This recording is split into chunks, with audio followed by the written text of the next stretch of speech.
David Halpern here with your Fresh from the Field insight.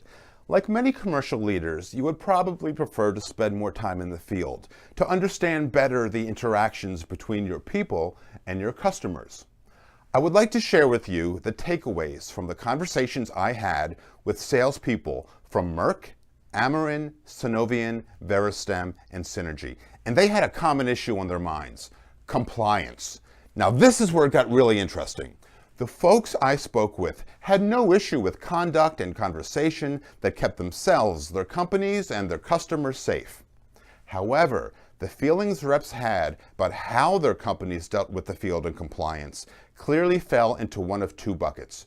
One, we don't trust you and therefore will impose very wide boundaries around the line that is the crossing point from what you may say to what you may not. Or two, we trust you and we will provide you with ample training on compliance issues so you have undeniable clarity about where the line is between what you may and may not say. One might think that the approach selected by a company would be based on the experience level of the sales force, or whether the company is under a CIA, or whether the firm is in a highly visible and scrutinized space, like the pain market. But the folks I spoke to did not believe this to be the case. They felt high trust was the result of a business philosophy to invest amply in training so they, the reps, would know exactly where the line was and consequentially be able to go right up to the line without crossing it. In other words, be armed with the compliance knowledge that permitted them to compete aggressively yet safely.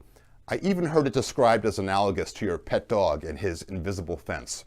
Here's the good news.